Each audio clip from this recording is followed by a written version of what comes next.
কারওয়ান বাজারে র্যাবের মিডিয়া সেলের ব্রিফিং চলছে, আমরা সরাসরি চলে যাচ্ছি সেখানে।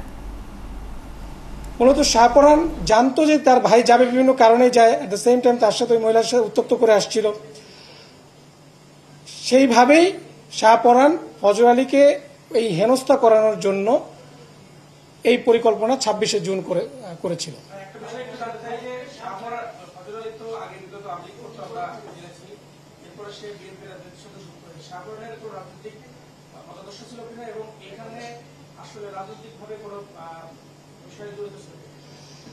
দেখুন, অপরাধ তো অপরাধী, সে রাজনৈতিক আর নর্মাল কোন কি কাজ করে সেটা নিয়ে আমরা এখানে রাজনৈতিক প্রেক্ষাপটটা নিয়ে, হ্যাঁ, শাহপরানের বিষয়টা যেটা বলেছেন এটা আমরাও শুনেছি।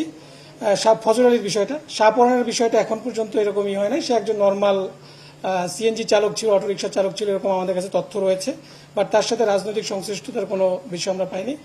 তারপর আমি বলবো যে এটা অপরাধের সাথে যে কোনো রাজনীতি কোনো এখানে প্রাধান্য পেতে পারে না। সেটা কারা করেছে সেটা আমাদের দেখার বিষয় না, আমাদের দেখার বিষয়টা হচ্ছে অপরাধ এবং অপরাধী।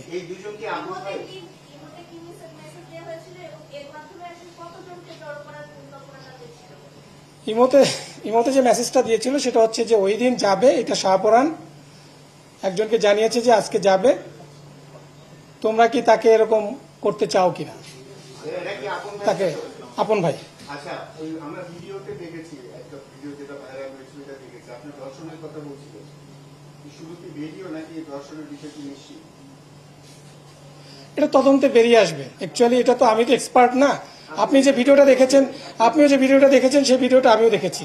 ফজর আলীর সাথে আমার কথা হয় না, ফজর আলী অলরেডি অ্যারেস্টেড। সো এইটার বিষয়ে অ্যাকচুয়ালি যে ধর্ষণ ছিল না কি পরিকল্পিত ছিল, এটার বিষয়ে আসলে I am not the perfect man to answer.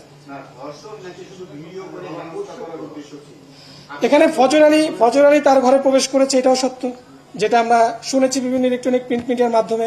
এবং ফজর আলী আগে গিয়েছে বলেই মব পরবর্তীতে ঢুকতে পেরেছে। ফজর আলী আগে গিয়েছে, এখন তার উদ্দেশ্য কি ছিল সেটা ফজর আলী এবং এই ভিকটিমই জানে।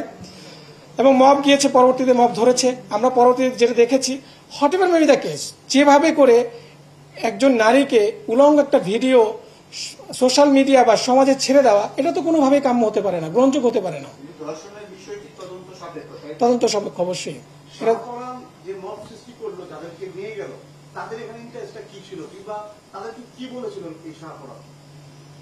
ইয়াং জেনারেশনকে তো আপনার করতে লাগে না।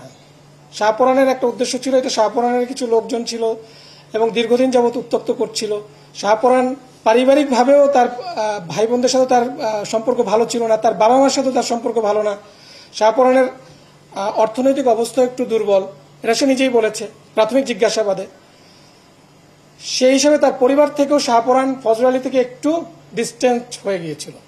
সে সব মিলিয়েই এই ফজর আলীকে একটু শাস্তি করার উদ্দেশ্যে মূলত এই পরিকল্পনাটা করে। অ্যাট দ্য সেম টাইম দুজনেই এই মহিলাকে উত্তপ্ত করতে, যেটা বলছি যে দুইজনেরই এখানে দুই ভাই উত্তপ্ত করছিল।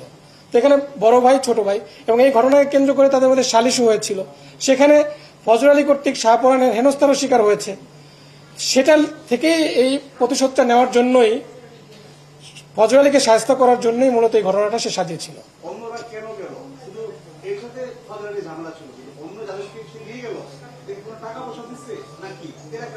এইটা তদন্তে বেরিয়ে আসবে, তদন্ত হোক। অলরেডি 4 জন অ্যারেস্টেড এটা নিয়ে অলরেডি আপনারা জানেন যে গতকাল আদালত উঠানো হয়েছিল তানদিনের। এটা তো আমরা তদন্ত করছি না, আমরা আসামি আমরা শাহপরানকে পেয়েছি, শাহপরানের কাছ থেকে যে তথ্যগুলো পেয়েছি সেটাই আমরা বলছি।